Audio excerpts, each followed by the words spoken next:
तो स्टूडेंट्स आज हम चैप्टर नंबर 2 स्टार्ट करने लगे हैं। तो फर्स्ट ईयर का चैप्टर है। चैप्टर का नाम है बायोलॉजिकल मॉलिक्यूल्स। तो बायोलॉजिकल मॉलिक्यूल्स के अंदर सबसे पहले जो वर्ड आता है उसे हम नाम देते हैं बायोकेमिस्ट्री का। हम लोग पहले भी पढ़ चुके हैं कि बायो का जो मतलब है उसे हम एग्जिस्ट करते हैं लाइफ, जिंदगी। और केमिस्ट्री जो है, केमिस्ट्री के अंदर हम तीन चार चीज़ें ऐसी हैं जिन्हें हम डिस्कस करते हैं। नंबर वन, एक उनके अंदर chemical reaction, chemical reaction. Number दो, केमिकल अपना प्रोसेस, और उनके जो बनने वाले चीज़ें होती हैं कौन सी, केमिकल कंपाउंड्स। ये वो चीज़ें हैं जो बायोकेमिस्ट्री में हम लोग पढ़ते हैं। तो लाइफ के अंदर इनका जो किरदार है वो क्या है, उस चीज़ से मतलब हमने डिस्कस करना है। तो जैसा कि बायोकेमिस्ट्री के अंदर बायो लाइफ है तो केमिस्ट्रीज है, तो इसके अंदर केमिस्ट्री के दो मेजर जो ग्रुप्स जो होते हैं उनको हम स्टडी करते हैं कि ऑल लिविंग थिंग्स। जैसा कि हम एक मिसाल बात करते हैं कि all living things which are made up of cell, cell से मिलकर बने होते हैं। तो उनके जो सेल्स जो होते हैं, एनिमल सेल्स जो होते हैं, उन एनिमल सेल्स के अंदर दो तरह के कंपाउंड्स, दो तरह के पाए जाते हैं मॉलिक्यूल्स। उन्हें हम कहते हैं बायो मॉलिक्यूल्स, बायो मॉलिक्यूल्स। तो उसके अंदर उससे हम पहले बात करते हैं किस चीज़ की, कि ऑर्गेनिक केमिस्ट्री और इनऑर्गेनिक केमिस्ट्री। तो अमूमन तौर पर जो ऑर्गेनिक केमिस्ट्री जो होगी, उस ऑर्गेनिक केमिस्ट्री के दो बातें आपने याद रखनी है कि all those molecules which are made up of carbon, hydrogen and oxygen, कि जिसके अंदर कार्बन, हाइड्रोजन और ऑक्सीजन ये सारी चीजें मौजूद हों, उन्हें हम कहते हैं ऑर्गेनिक केमिस्ट्री। और बॉडी के जो मॉलिक्यूल्स होते हैं, बायो मॉलिक्यूल्स, वो भी इसी चीज से बने होते हैं।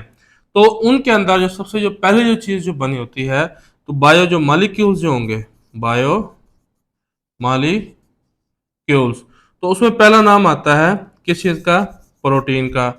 अब देखें जो बॉडी जो है उसके अंदर तमाम जो अमाइनो एसिड्स जो होते हैं, कौन से अमाइनो एसिड्स, वो क्या बनाते हैं, प्रोटीन्स। इसके अलावा आपके बॉडी के अंदर जो आपका जो ब्लड जो होता है, हीमोग्लोबिन जो होता है, प्रोटीन। अच्छा, इसके अलावा आपके बॉडी के अंदर इंसुलिन जो बनती है वो क्या है, प्रोटीन है।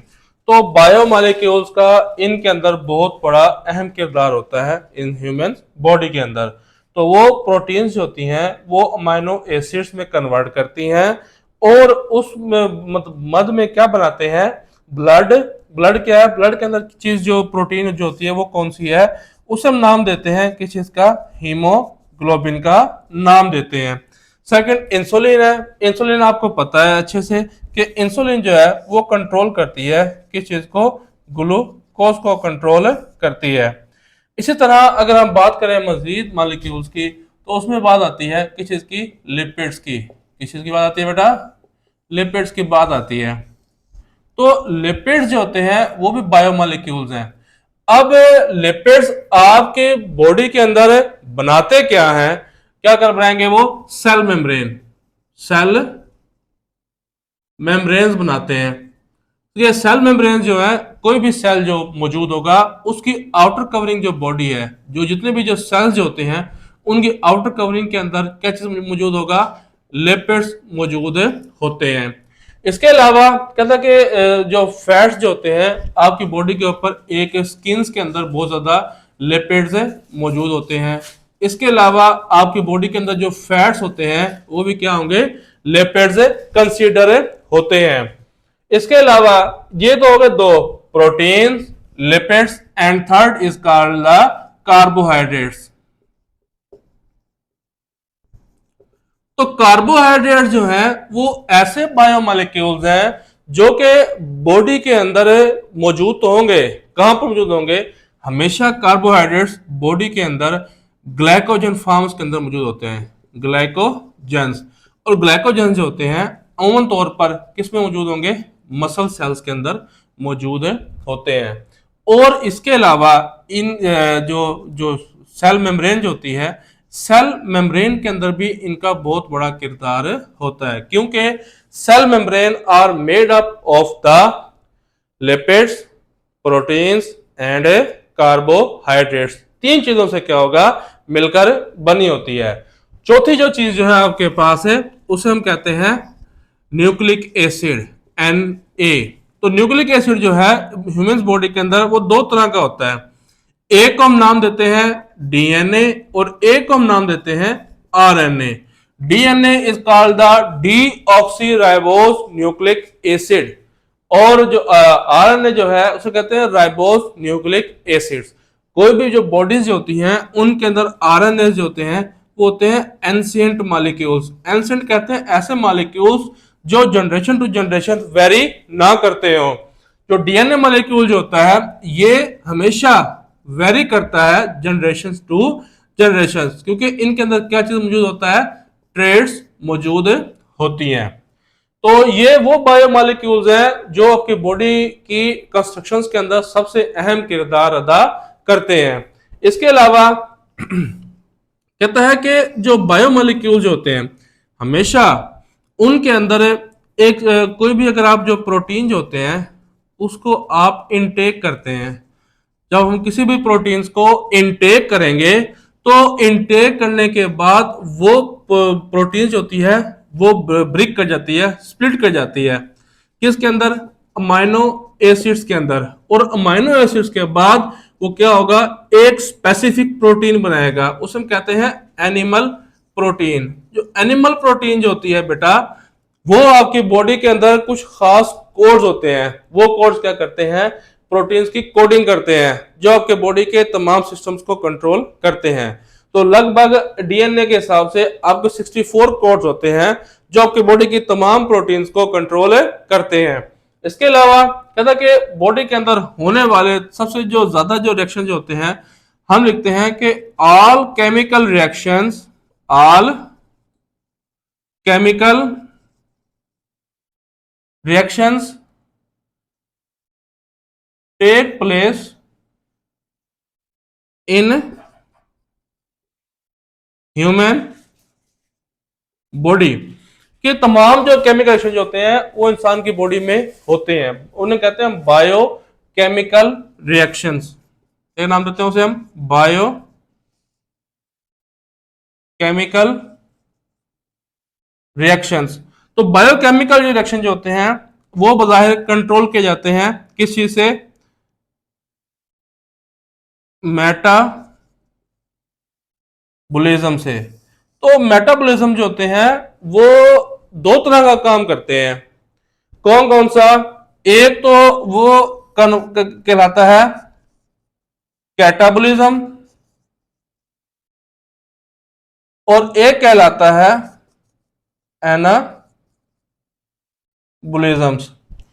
जो कैटाबॉलिज्म जो है वो बताया क्या करता है कि जो भी आप प्रोटीन इनटेक करते हैं बाहर से वो उन लार्जर मॉलिक्यूल्स को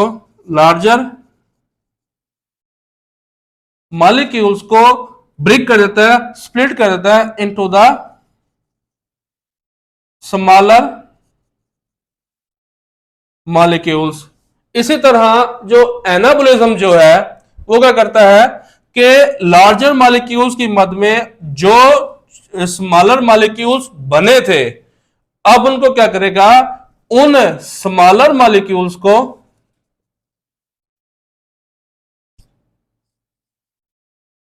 वो स्प्लिट कर देगा किसके अंदर, एक एनिमल प्रोटीन्स के अंदर। किसके अंदर है, एनिमल प्रोटीन्स के अंदर। कि वो स्पेसिफिक प्रोटीन जो हमें चाहिए है और वो हमें बनाने के लिए इन मेटाबॉलिज्म्स का सबसे अहम किरदार है कि एक चीज आपने इनटेक की, इनटेक करने से वो कन्वर्ट हो गई अमाइनो एसिड्स, मतलब कि लार्जर मॉलिक्यूल्स कन्वर्ट हो गए स्मॉलर में और एनाबॉलिज्म के अंदर क्या होगा, वही स्मॉलर मॉलिक्यूल जो होंगे वो बनाएंगे वो स्पेसिफिक प्रोटीन जो बॉडी के लिए जरूरी होती है।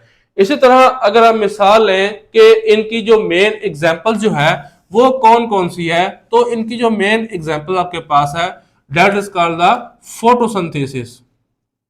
फोटोसिंथेसिस, तो फोटोसिंथेसिस जो है बगैर एग्जांपल्स है किस चीज की, एनाबॉलिज्म्स की, कि एनाबॉलिज्म्स के अंदर क्या होगा कि कैटा के अंदर larger molecules are converted into the smaller molecules, ठीक है। तो स्मॉलर मॉलिक्यूल्स में होता क्या है, फोटोसिंथेसिस के अंदर CO2 plus H2O plus sunlight is act as a catalyst chlorophylls.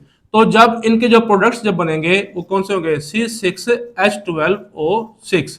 तो ये आपके पास क्या है, एक प्रोडक्ट है। इसी के साथ कुछ बाय प्रोडक्ट्स भी बनते हैं, उन्हें कहते हैं प्लस O2 प्लस H2O। जो वाटर जो होता है वो हाई टेम्परेचर की वजह से क्या हो जाएगा, इवेपोरेट हो जाएगा, ठीक है। तो ये जो एग्जांपल्स आपके पास है ये है एनाबॉलिज्म्स की। तो दूसरी चीज जो आपके पास आएगी उसे हम कहते हैं कैटाबॉलिज्म्स।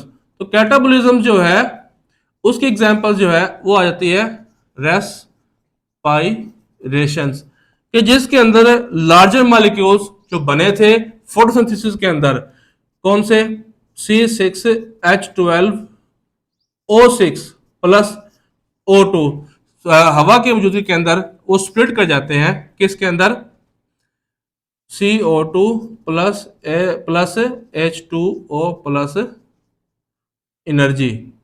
तो इसके अंदर क्या होगा कि ये चीजें इस तरह बॉडी से रिमूव हो जाती हैं।